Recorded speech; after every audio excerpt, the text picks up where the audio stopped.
وَإِذَا سَأَلَكَ عِبَادِي عَنِّي فَإِنِّي قَرِيبٌ أُجِيبُ دَعْوَةَ الدَّاعِ إِذَا دَعَانِ.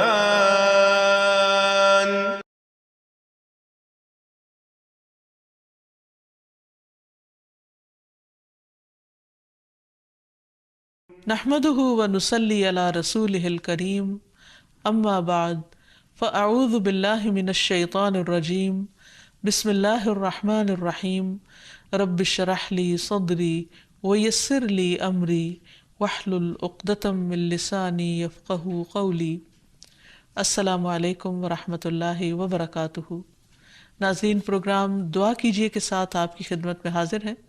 آج ہم انشاءاللہ نظر بد اور حاسد کے شر سے بچنے کی دعائیں آپ کے ساتھ شیئر کریں گے.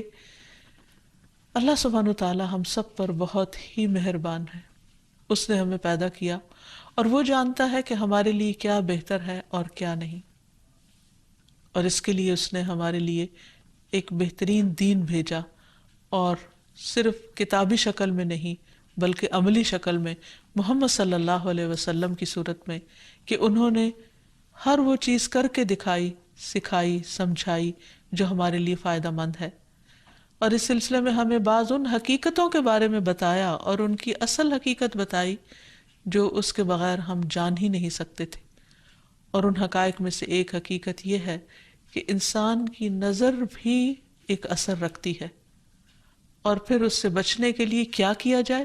کیا کوئی من گھڑت طریقے اختیار کر لیے جائیں یا وہ جو خود نبی صلی اللہ علیہ وسلم نے سکھائے؟ کیونکہ اگر ہم وہ طریقے اختیار کریں گے جو رسول اللہ صلی اللہ علیہ وسلم نے خود اختیار کیے یا اختیار کرنے کا حکم دیا، تو اس میں ہمارے لیے بھلا ہی بھلا ہے، فائدہ ہی فائدہ ہے، کیونکہ وہ موسٹ اوتھینٹک چیزیں ہیں، موسٹ ایکوریٹ چیزیں ہیں، کیونکہ اس کا سورس وحی الہی ہے. اور باقی چیزیں انسانوں کا علم ہے، کہاں انسانوں کی عقل یا تجربات اور مشاہدات، اور کہاں اللہ رب العزت کی بھیجی ہوئی تعلیم. تو اس لیے اس سلسلے میں بھی ہم قرآن و سنت سے ہی رہنمائی حاصل کریں گے. اور پھر دعا کرتے وقت یاد رکھیے کہ سب سے پہلے اللہ سبحانہ و تعالیٰ کی حمد و ثنا، اللہ تعالیٰ کی حمد و ثنا میں نبی صلی اللہ علیہ وسلم کی وہ دعائے استفتاح جو صبح تہجد کے وقت آپ پڑھا کرتے تھے بہت ہی خوبصورت ہے. اس میں بہت ہی عمدہ انداز سے آپ صلی اللہ علیہ وسلم اللہ تعالیٰ کی حمد بیان کرتے ہیں. الفاظ ہیں کچھ یوں: اللہم لک الحمد انت قیم السماوات والارض ومن فیہن، ولک الحمد لک ملک السماوات والارض ومن فیہن، ولک الحمد انت نور السماوات والارض، ولک الحمد انت الحق ووعدک الحق ولقاؤک حق وقولک حق والجنة حق والنار حق والنبیون حق ومحمد صلی اللہ علیہ وسلم حق والساعة حق. اے اللہ، ہر طرح کی تعریف تیرے ہی لیے ہے. تو آسمان اور زمین اور ان میں رہنے والی تمام مخلوق کو قائم رکھنے والا ہے. ہم تمام کی تمام بس تیرے ہی لیے مناسب ہے. آسمان اور زمین اور ان کی تمام مخلوقات پر بادشاہت صرف تیرے ہی لیے ہے اور تعریف تیرے ہی لیے ہے. تو آسمان و زمین کا نور ہے اور تعریف تیرے ہی لیے ہے. تو حق ہے، تیرا وعدہ حق ہے، تیری ملاقات حق ہے، تیرا فرمان حق ہے، جنت حق ہے، دوزخ حق ہے، انبیاء حق ہیں، محمد صلی اللہ علیہ وسلم حق ہیں، اور قیامت کا ہونا برحق ہے. اور پھر اللہ تعالیٰ کی حمد و ثنا کے بعد درود شریف کا پڑھنا دعاؤں کی قبولیت کا ذریعہ بنتا ہے. تو اس لیے جب بھی اللہ تعالیٰ کو پکاریں، اللہ تعالیٰ سے قبولیت کا یقین رکھتے ہوئے اس کو پکاریں، اور خصوصاً زندگی میں پیش آنے والی ان مشکلات کو جن کا سبب معلوم ہو، اور ان مشکلات میں بھی جن کا ہمیں سبب معلوم نہیں، ان سب کو دور کرنے کے لیے اللہ تعالیٰ کی مدد لیں. جہاں تک نظر بد کی حقیقت کا تعلق ہے تو اس کے بارے میں نبی صلی اللہ علیہ وسلم نے ہمیں بتایا ہے. آپ نے فرمایا العین حق، کہ نظر لگنا برحق ہے. یعنی انسانی نظر کے اندر ایسی ریز ہوتی ہیں، ایسی تاثیر ہوتی ہے جو دوسرے کے اوپر جا کر اثر انداز ہوتی ہے اور اس کو نقصان پہنچا سکتی ہے، لیکن یہ ہوتا ہے اللہ کے اذن سے، اللہ کے حکم سے۔ اللہ تعالیٰ جس چیز میں چاہے خیر رکھ دے، جس چیز میں چاہے تکلیف کا عنصر رکھ دے، اور اس کے ہر فیصلے میں خیر و بھلائی ہی ہے۔ جو کچھ ہوتا ہے وہ اسی کے حکم سے ہوتا ہے۔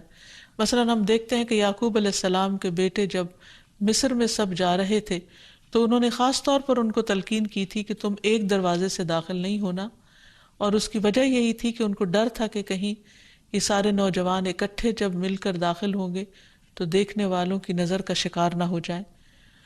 تو انہوں نے کہا وما أغني عنكم من الله من شيء إن الحكم إلا لله عليه توكلت وعليه فليتوكل المتوكلون۔ تو انہوں نے کہا کہ میں تمہیں یہ ترکیب بھی بتا سکتا ہوں، لیکن میں تم سے اللہ کی طرف سے آنے والی کوئی چیز ہٹا نہیں سکتا۔ یعنی اگر پھر بھی اللہ کا حکم تم پر نافذ ہونا ہوا، کوئی نقصان پہنچنا ہوا، تو پھر میں کچھ نہیں کر سکتا، حالانکہ وہ اللہ کے پیغمبر تھے۔ حکم اللہ کے سوا کسی کا نہیں، اسی پر میں نے بھروسہ کیا، اور اسی پر لازم ہے کہ سب بھروسہ کرنے والے بھروسہ کریں۔ پھر اسی طرح ایک اور روایت میں جو حضرت ابو ذر سے مروی ہے، ہمیں پتہ چلتا ہے رسول اللہ صلی اللہ علیہ وسلم نے فرمایا ہے کہ بے شک نظر بد آدمی کو اللہ کے حکم سے دیوانہ کر دیتی ہے۔ یعنی بہت سے ذہنی امراض یا نفسیاتی امراض یا ڈپریشن کی وجہ نظر بد بھی ہو سکتی ہے۔ نظر بد کے بعض اوقات فزیکل اثرات بھی ہوتے ہیں، یعنی جسمانی اثرات بھی ہوتے ہیں۔ مثلا ایک روایت میں آتا ہے کہ ام سلمہ رضی اللہ تعالیٰ عنہ کہتی ہیں کہ نبی صلی اللہ علیہ وسلم نے ان کے گھر میں ایک لڑکی دیکھی جس کے چہرے پر نظر بد کی وجہ سے کالے دھبے پڑ گئے تھے، یعنی چہرے کا رنگ خراب ہو چکا تھا۔ تو نبی صلی اللہ علیہ وسلم نے فرمایا کہ اس پر دم کرو کیونکہ اس سے نظر بد لگ گئی ہے۔ تو اس سے بھی پتہ چلتا ہے کہ نظر بد جسمانی بیماریوں یا جسمانی حالت میں تغییر کا سبب بھی ہو سکتی ہے۔ پھر آپ نے یہ بھی فرمایا کہ نظر بد آدمی کو اللہ کے حکم سے دیوانہ کر دیتی ہے، حتیٰ کہ بعض اوقات انسان اونچی جگہ پر چڑھتا ہے اور پھر وہاں سے گر پڑتا ہے۔ یعنی بعض اوقات بچے آپ نے دیکھا ہوگا کہ کھیل رہے ہوتے ہیں، اچھے بھلے کھیل رہے ہوتے ہیں، ایک دم ماں باپ دیکھ کر خوش ہوتے ہیں، اچانک وہ ایسی چیز سے جا ٹکراتے ہیں کہ بعض اوقات بڑے بڑے حادثات ہو جاتے ہیں۔ تو ایسی صورت میں جب بھی انسان کسی چیز کو دیکھے جس پر دل خوش ہونے لگے تو فوراً ماشاء اللہ پڑھے، اللہ کا ذکر کرے، تو پھر نظر کے برے اثرات سے محفوظ رہا جا سکتا ہے۔ پھر اسی طرح بعض اوقات بچے بلا وجہ رونا شروع کر دیتے ہیں اور چپ ہی نہیں ہوتے، تو اس میں بھی نظر بد کا اثر ہوتا ہے۔ حضرت عائشہ کہتی ہیں کہ ایک مرتبہ نبی صلی اللہ علیہ وسلم تشریف لائے تو ایک بچے کے رونے کی آواز سنی۔ آپ نے فرمایا کہ یہ بچہ کیوں رو رہا ہے؟ تم اس کی نظر کیوں نہیں اتارتے؟ یعنی اس پر ایسے اذکار پڑھے جائیں کہ جس کی وجہ سے اس کی یہ تکلیف دور ہو جائے۔ پھر اسی طرح بچوں کا کمزور ہونا، ان کی صحت درست نہ ہونا۔ آپ صلی اللہ علیہ وسلم نے حضرت اسماء بنت امیس سے کہا، کیا بات ہے کہ میں اپنے بھائی جعفر کے بیٹوں کے جسموں کو دبلا پتلا دیکھ رہا ہوں، یعنی ان کی صحت اچھی نہیں ہے، کیا انہیں فقر و فاقہ رہتا ہے، یعنی کھانے کو کچھ نہیں ملتا؟ انہوں نے عرض کیا، نہیں، بلکہ انہیں بہت جلد نظر لگ جاتی ہے۔ آپ نے فرمایا انہیں دم کرو۔ انہوں نے آپ کے سامنے چند کلمات پیش کیے تو آپ نے فرمایا انہیں دم کرو، یعنی ان کلمات کے ساتھ دم کرو۔ وہ کلمات انشاءاللہ آگے بتائے جائیں گے۔ پھر اسی طرح بعض اوقات نظر بد کی وجہ سے جان بھی خطرے میں پڑ جاتی ہے یا انسان شدید بیمار ہو جاتا ہے۔ اور آپ صلی اللہ علیہ وسلم نے خصوصی طور پر ایک موقع پر جب ایک صحابی نے دوسرے کو دیکھا تو ان کی طبیعت خراب ہو گئی، تو آپ صلی اللہ علیہ وسلم نے خود ان کے سینے پر 3 دفعہ ہاتھ مارا اور یہ دعا پڑھی، اللہم اذھب عنہ حرہا و بردہا و وصبہا، اے اللہ اس کی گرمی اور سردی اور بیماری اور لاغری دور کر دے۔ پھر کھڑے ہوئے اور فرمایا، جب کسی کو اپنے بھائی کا وجود یا کوئی مال پسند آئے، یعنی کوئی چیز اٹریکٹ کرے، تو اس کے لیے برکت کی دعا کرے، کیونکہ نظر لگ جانا برحق ہے۔ تو اس حدیث سے بھی پتہ چلتا ہے، اور یہ سلسلہ صحیحہ کی صحیح حدیث ہے، اور جن کو نظر لگی تھی وہ حضرت سہل تھے، اور یہ تفصیلی روایت ہمیں حدیث کی کتاب سے مل جاتی ہے۔ پھر اسی طرح نظر کی وجہ سے بعض اوقات موت تک واقع ہو جاتی ہے۔ آپ صلی اللہ علیہ وسلم نے فرمایا کہ اللہ کی قضاء و قدر کے بعد نظر بد ہی میری امت کے اکثر لوگوں کی موت کا سبب بن جاتی ہے، اچانک پھر کوئی ایسی بیماری آ جاتی کہ انسان کی زندگی کے خاتمے کا ذریعہ بن جاتی۔ ایک اور حدیث میں آتا ہے کہ نظر بد آدمی کو قبر میں اور اونٹ کو ہانڈی میں پہنچا دیتی، یعنی اونٹ تڑپنے لگتا ہے تو اس کو نحر کر دیا جاتا ہے اور پھر اس کا گوشت پکا کے کھا لیا جاتا ہے۔ اسی طرح آپ صلی اللہ علیہ وسلم نے یہ بھی فرمایا نظر کا لگ جانا برحق ہے اور یہ اوپر چڑھنے والے کو پھسلا دیتی ہے، یعنی بعض اوقات انسان کا کام ہو رہا ہوتا ہے اور اس میں خلل پیدا ہو جاتا ہے۔ تو اس لیے ہمیں نظر بد سے بچنے کے طریقے معلوم ہونے چاہیے اور صحیح طریقے معلوم ہونے چاہیے۔ سب سے پہلی چیز یہ کہ انسان اللہ کی پناہ مانگے، اللہ تعالیٰ سے حفاظت طلب کرے۔ رسول اللہ صلی اللہ علیہ وسلم نے فرمایا اللہ تعالیٰ سے نظر لگنے سے پناہ مانگو، کیونکہ نظر کا لگ جانا برحق ہے، یعنی اللہ کے سوا کون ہو سکتا ہے جو انسان کو اپنی حفاظت دے۔ پھر اسی طرح جس کی نعمت دیکھی جائے اسے ہمیشہ برکت کی دعا دی جائے، مبارک دی جائے، تاکہ وہ شر سے محفوظ رہے۔ رسول اللہ صلی اللہ علیہ وسلم نے فرمایا جب تم میں سے کوئی اپنے بھائی یا اس کی ذات یا مال میں کوئی ایسی چیز دیکھے جو اسے پسند آئے تو اسے چاہیے کہ وہ اسے برکت کی دعا دے، کیونکہ نظر کا لگ جانا برحق ہے۔ پھر اسی طرح یہ ہے کہ انسان دم کرے۔ حضرت انس کہتے ہیں کہ رسول اللہ صلی اللہ علیہ وسلم نے نظر بد، ڈنک اور نملہ کی بیماری کے لیے دم کی اجازت دی ہے۔ نملہ کی بیماری میں پسلی دانوں سے بھر جاتی ہے۔ پھر حضرت عائشہ فرماتی ہے کہ رسول اللہ صلی اللہ علیہ وسلم نے مجھے حکم دیا کہ نظر بد لگ جانے پر دم کیا جائے۔ پھر اسی طرح بخار، پہلو کے پھوڑے اور نظر بد میں دم کی اجازت دی گئی ہے۔ خصوصی طور پر چھوٹے بچوں کو دم کرتے رہنا چاہیے، اور جتنی بھی مائیں ہیں وہ ان کی تعلیم و تربیت کے حصے میں یہ بات شامل ہونی چاہیے کہ وہ چھوٹے بچوں کو صبح و شام کی دعائیں پڑھ کر یا اللہ تعالیٰ کا ذکر کر کے دم کرتی رہیں، خصوصاً نظر بد کی دعا۔ حضرت اسماء کہتی ہے کہ ایک مرتبہ انہوں نے عرض کیا یا رسول اللہ صلی اللہ علیہ وسلم جعفر کے بچوں کو نظر لگ جاتی ہے، کیا میں ان پہ دم کر سکتی ہوں؟ تو آپ نے فرمایا ہاں، اگر کوئی چیز تقدیر سے سبقت لے جا سکتی تو وہ نظر بد ہوتی، یعنی اتنے اس کے اثرات ہوتے ہیں۔ پھر اسی طرح نظر بد کے علاج میں یہ بات بھی بہت مفید ہے جو نبی صلی اللہ علیہ وسلم کی سنت سے ثابت ہے کہ نظر لگانے والے کے وضو کے بچے ہوئے پانی سے اس کو غسل کرایا جائے، یعنی جس کو نظر لگی ہو۔ ایک اور روایت میں آتا ہے کہ آپ صلی اللہ علیہ وسلم نے فرمایا نظر بد لگنا برحق ہے، اگر کوئی چیز تقدیر پر غالب ہو سکتی تو وہ نظر بد ہے۔ جب لوگ تمہیں غسل کرنے کا کہیں تو غسل کر دو، یعنی اس کو برا نہ مانو، کیونکہ یہ ایک چیز ہے ہونے والی۔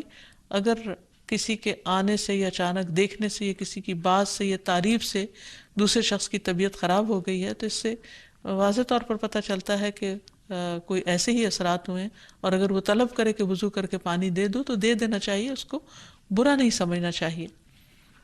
لیکن یہ یاد رکھیے کہ نظر بد کے اتار کے لیے غیر شرعی کام کرنا یہ درست نہیں، یعنی وہ چیزیں جن کا سنت سے کوئی ثبوت نہیں ملتا، جیسے بعض لوگ مرچیں جلاتے ہیں یا بعض لوگ کالے دھاگے پہن لیتے ہیں یا کوئی ایسے نشان لگا لیتے ہیں، تو ان چیزوں سے پرہیز کرنا چاہیے۔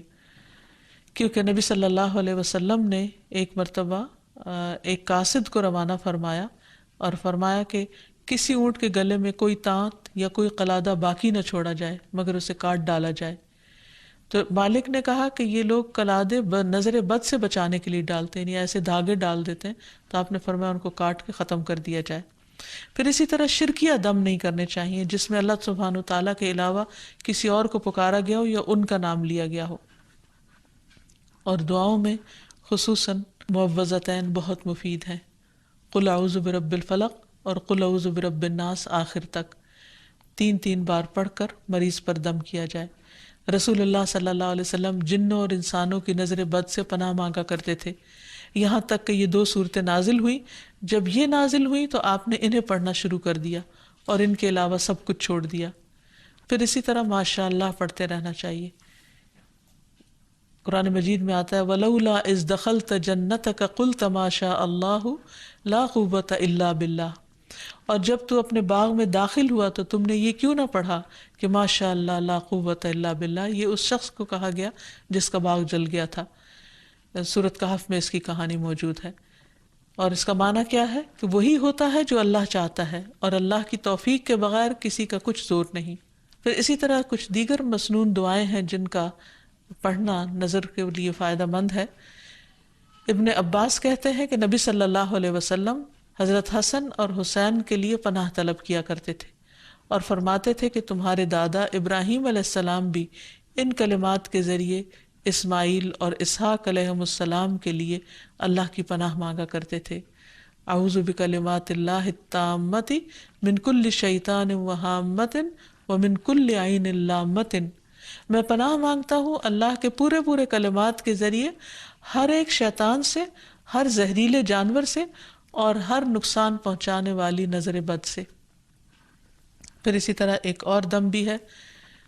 حضرت عائشہ کہتی ہے کہ میں رسول اللہ صلی اللہ علیہ وسلم پر نظر بد سے حفاظت کے لیے دم کیا کرتی تھی، یعنی وہ خود کرتی تھی، اور وہ اس طرح کہ میں اپنا ہاتھ ان کے سینے پر رکھتی اور یہ دعا پڑھتی امسح البأس رب الناس بیدک الشفاء لا کاشف لہ الا انت، اے لوگوں کے رب اس تکلیف کو دور فرما دے، شفا تیرے ہاتھ میں ہے اور تیرے علاوہ کہیں اور سے شفا نہیں مل سکتی.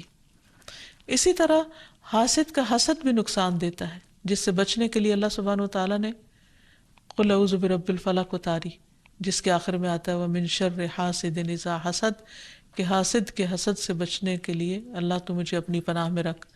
اور حسد کہتے ہیں کسی انسان کو ملنے والی نعمت کے ختم ہونے کی تمنا کرنا، خواہ خود کو حاصل کرنے کا شوق ہو یا نہ ہو، یا تمنا ہو یا نہ ہو، تو اس سے منع کیا گیا ہے، اس کی حرمت بیان کی گئی ہے. نبی صلی اللہ علیہ وسلم نے فرمایا آپس میں حسد نہ کرو، آپس میں بغض نہ رکھو، قطع رحمی نہ کرو، اللہ کے بندو بھائی بھائی بن جاؤ. اور یہ ایمان کے منافی صفت ہے کہ کسی بندے کے دل میں ایمان اور حسد اکٹھے نہیں ہو سکتے. پھر یہ دین کو مونڈ دینے والی صفت ہے. پھر اسی طرح یہ ہے کہ لوگوں کی خیر خواہی اسی میں ہے کہ وہ ایک دوسرے سے حسد نہ کریں. آپ نے فرمایا لوگ اس وقت تک خیر پر رہیں گے، بھلائی ہوگی ان کی، جب تک کہ وہ حسد نہیں کریں گے. پھر اسی طرح یہ ہے کہ ایسا شخص اللہ تعالیٰ کا محبوب ہے جس کے دل میں کسی کے لیے کوئی حسد نہ ہو. عام طور پر حسد کی وجہ یہ ہوتی ہے کہ انسان اپنے آپ کو بڑا سمجھتا ہے، وہ سمجھتا ہے کہ ساری خیر اور بھلائی صرف اسی کا حق ہے، اور جب وہ دیکھتا ہے وہ کسی اور کو بھی مل رہی ہے تو اس پر پریشان ہوتا ہے اور اس سے چھیننے کی فکر کرتا ہے. اور یہ ان خرابیوں میں سے جو بہت اول دور میں پائی گئی. مثلا ابلیس نے انسان کو سجدہ کیوں نہیں کیا؟ حسد کی بنا پر. قابیل نے حابیل کو کیوں قتل کیا؟ حسد کی بنا پر. تو اسی طرح کسی بھی انسان کے اندر جب تکبر آتا ہے، غرور آتا ہے، ابلیسی صفات آتی ہیں، تو وہ یہ سوچتا ہے کہ اس کا مقام اور مرتبہ بس اسی کو ملے، کسی اور کی طرف نہ جائے. یا کسی کو بھی اگر نعمت ملے تو وہ اس پر جالس ہو جاتا ہے. اور یہ بنیادی طور پر اس کی وجہ دنیا کی محبت کا زیادہ ہونا ہے. اس لیے ہمیں اس سے بچنے کی ضرورت ہے. اور یہ بیماری ایسے انسان کے اندر داخل ہو جاتی ہے کہ بعض اوقات انسان کو خود بھی پتہ نہیں چلتا. تو اس لیے اللہ سبحانہ وتعالیٰ سے دعا کرتے رہنا چاہیے، اور اس معاملے میں انسان کو اللہ پر بھروسہ بھی کرنا چاہیے، اور پھر اللہ تعالیٰ کی پناہ مانگنی چاہیے کہ اللہ تعالیٰ اپنی حفاظت میں رکھے. کیونکہ اللہ تعالیٰ فرماتے ہیں میرا محبوب بندہ اگر مجھ سے مانگتا ہے تو میں اسے دیتا ہوں، اور اگر وہ کسی دشمن یا شیطان سے میری پناہ مانگتا ہے تو میں اسے محفوظ رکھتا ہوں.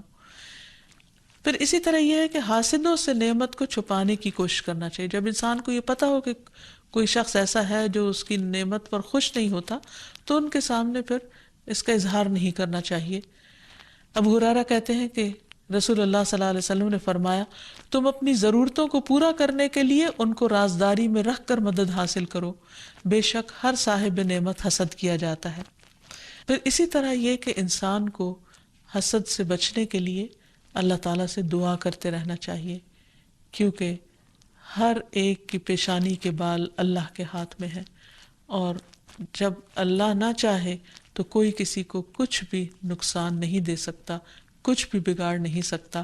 تو اللہ تعالیٰ پر بھروسہ کرتے ہوئے خصوصی طور پر معوذتین کا ورد کرتے رہنا چاہیے، صبح و شام 3 بار پڑھنا چاہیے، نمازوں کے بعد اس کو پڑھنا چاہیے۔ اور پھر ایک دعا اور بھی ہے کہ جبریل علیہ السلام نبی صلی اللہ علیہ وسلم کی عیادت کے لیے ایک مرتبہ حاضر ہوئے تو آپ کانپ رہے تھے، آپ نے ان کو ان الفاظ میں دم فرمایا، بسم اللہ ارقیک من کل شیء یؤذیک من حسد حاسد وکل عین واسم اللہ یشفیک، اللہ کے نام سے میں تم پر ہر اس چیز کے شر سے بچاؤ کا دم کرتا ہوں جو تمہیں اذیت پہنچائے، ہر حاسد کے حسد سے اور ہر نظر بد سے اللہ کے نام سے اللہ تمہیں شفا عطا فرمائے۔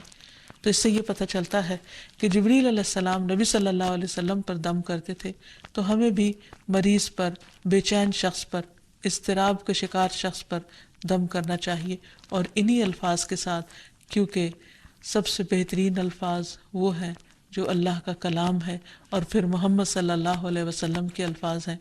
اللہ تعالی ہمیں ہر طرح کے شر سے محفوظ رکھے، ہمیں بھی اور ہمارے عزیزوں کو بھی اور تمام لوگوں کو۔ وآخر دعوانا ان الحمد للہ رب العالمین۔